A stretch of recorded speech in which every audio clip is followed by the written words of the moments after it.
আসসালামু আলাইকুম। Hello guys, আপনারা সবাই কেমন আছেন? আশা করছি ভালো আছেন। গাইস, আজকে নিয়ে চলে আসলাম কোরবানি ঈদের হাটের ব্লগ। আমার বেবি মানে আমাদের বাড়ির পাশে একটা হাট বসে, তো তো ওখানে ওকে বিকালে ওর পাপা গরু দেখানোর জন্য নিয়ে গিয়েছিল। মাশাআল্লাহ, অনেক সাহস ওর, মানে অনেক কি, আর অনেক আনন্দ ফিল করতেছিল। তারপর সেখান থেকে আমার হাজব্যান্ড আসার পর আমরা চলে আসছি ইসের হাটে, যে পোস্তগোলা শ্মশান ঘাট, ওইখানে হাটে। ফার্স্টে যে গরুটা ভিডিও করলাম সেটা একটু দেখতে কেমন, মানে সুন্দর, একটু একটু অন্য মতোই সুন্দর, এর জন্য আর কি ফার্স্টে ভিডিও করে নিলাম। তারপর আমরা অনেক হাঁটাহাঁটির পর একটা গরু খুবই পছন্দ হয়ে গেলে, যে এই গরুটা আমরা চলে যাচ্ছিলাম, পিছন থেকে আমাদেরকে ডাক দিল গরুর যে কি বলো না, ব্যাপারী আর কি। উনি ডাক দিয়ে মানে খুব সুন্দর করে কথা বললো, তাদের ব্যবহার অনেক আন্তরিকতা ছিল, এমনই হওয়া উচিত। আর যাই হোক গাইস, আমরা অনেক এনজয় করতেছিলাম। আমরা প্রতি বছরই যাই, বাট যে বছর আমার বেবি হয়েছিল সে বছরটা আমি যেতে পারিনি, এই জন্য আমি অনেক কান্না করছিলাম রুমে বসে। কারণ এগুলো একটা হচ্ছে আমার ভিতরে ইমোশনাল, মানে আমার যেতেই হবে, আমার মানে হাটে যেতেই হবে, এমন হচ্ছে একটা কথা। আর নিজে যে গরু কিনতে খুব ভালো লাগে, এ নিয়ে আমি 2বার কিনলাম শ্বশুর বাড়িতে গরু, হাজব্যান্ডের সাথে, শ্বশুরের সাথে যে। আর আমার আম্মুর বাসা থাকতে ছোটোবেলায় আমি যে একবার কিনেছিলাম, আর এরপর মানে যাওয়া হয়নি আমার আর, কিন্তু শ্বশুরবাড়ি এসে 2বার কেনা হলো। আর এই তো আমরা ভিডিও দেখলে হাই হাই হাই শুরু হয়ে যায়, আর আমার হাজব্যান্ড অনেক হ্যাপি, এটা দাম দরেছে একদম কমপ্লিট হয়ে গিয়েছিল, আমরা এটাই মানে নিয়ে নিয়েছি, বায়না করে ফেলেছিল। আর আব্বু আসেনি আমাদের সাথে, পরে আমার হাজব্যান্ড আব্বুকে কল দিল, পরে উনি আসতেছে বলে আমরা এখানে ওয়েট করতেছিলাম, গরুটাকে আদর করতেছিলাম। আর মাশাআল্লাহ, আমরা মানে আল্লাহ কবুল করার মালিক, জিতা হোক হারা হোক সেটা বড় কথা না, কবুল করার মালিক হচ্ছে আল্লাহ, উনি যেন আমাদের এই কোরবানিটা কবুল করে সেটাই বড় কথা। আর গাইজ, আমরা আমাদের আনন্দটা আপনাদের সাথে শেয়ার করলাম।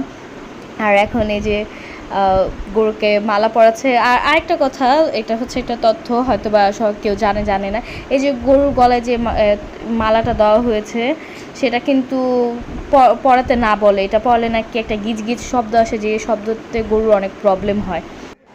এই তো আব্বু আর আমার দেবর ফারহান ওরা চলে আসছে। ওরা মানে কেনা যখন সব কিছু কমপ্লিট হয়ে গিয়েছে, আর আমার হাজব্যান্ড আব্বুকে কল দিয়ে বললো আব্বু তাড়াতাড়ি চলে আসো, তখন আব্বু আর আমাদের চলে আসছে। এখন যে হাসিল, এটা কি বলে, হাসলির এখানে হাসিল দেওয়া হচ্ছিল, সো এখানে আর কি ওয়েট করা হচ্ছিল, আরও গরু জমে গিয়েছিল এখানে, সবাই দিবে, এর জন্য আর কি আমরা ওয়েট করতেছিলাম দাঁড়িয়ে দাঁড়িয়ে। আর গাইস, এখানে আমরা একটা না 2টা গরু নিয়েছি, আমাদের সাথে আমাদের এক রিলেটিভ আসছিল, উনিও আর কি গরু নিয়েছে, একসাথে একই ব্যাপারই 2টা গরু নিয়েছি আমরা। আর উনি খুবই রিজনেবল প্রাইসে গরুগুলো সেল করতেছিল, যেটা একদম ট্রুলি একটা কথা, মানে এই জিনিসটা খুবই ভালো লেগেছে। আর ও হ্যাঁ, দেখেন এর মধ্যে আমাদের দৌড়াদৌড়ি শুরু হয়ে গিয়েছে, একটা গরু একদম ছুটে গেছিলো, পাগলের মতো করতেছিল। এই তো এই জন্য আমার ক্যামেরাটাও নড়াচড়া খেয়ে গিয়েছিল। আর ওরা ছেলে মানুষ বলতেই সাহস, ওরা কি সুন্দর দাঁড়িয়ে আছে, আর আমরা দৌড় দিয়ে উপরে উঠে গিয়েছি। অনেক সময় ফিল হয় যে যেহেতু এত ভয় পাই তো আসি বা কেন, কিন্তু না এসেও পারা যায় না। যে এই গরুটাই অনেক পাগলামি করতেছিল, এটা আরেকজনের গরু, তো মানে তারপর মনে হয় যে আসবই, কেন আসবো না, একটু না তো ব্যথা পেলাম কি হবে, তাও আসতেই হবে। আর এত ভিড় ছিল হাটে, মানে অনেক সুন্দর ভালো বেচা কেনা হচ্ছিল আমরা যেদিন গিয়েছি। এই তো হাসিল দেওয়া মানে হয়ে গেলে আমরা এখন, ওর সাথে আবার আমার হাজব্যান্ডের এক ভাইও আসছিল, তপন ভাইয়া, উনি আসছিল, আমরা মানে সবাই মিলে আসছি, খুব আনন্দ ফিল হচ্ছিল।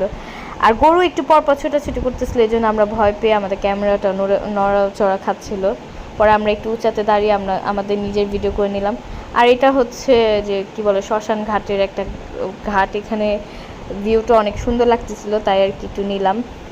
আমরা বলতেছিলাম যে আমরা এখান থেকেই যাই নৌকাতে উঠে, বাট রাত হয়ে গিয়েছে বলে আমার হাজব্যান্ড বলতেছে দিবে না যেতে, তাই আর কি আমরা পরে সিএনজি দিয়ে চলে গেলাম। এই তো গরু বাড়িতে নিয়ে এসে বেঁধেও ফেলা হয়েছে আলহামদুলিল্লাহ। আর আমাদের লিফটটা নষ্ট হয়ে গিয়েছিল, মানে কথা হতে, এই জন্য ওকে কাঁধে নিয়ে উঠতেছে সিঁড়ি দিয়ে। মানে এই জিনিসটা খুবই ভাগ্য লাগে, খালাদের আদর সবাই পায়, কিন্তু ফুপ্পির আদরটা খুব কম মানুষই পাওয়া যায়। এই ফ্যামিলিতে এই জিনিসটা আছে, ফুপুরা ভাতিজাদেরকে আদর করে, এই জিনিসটা খুবই ভালো লাগলো দেখে। যাই হোক গাইস, আজকে ভিডিও পর্যন্ত শেষ।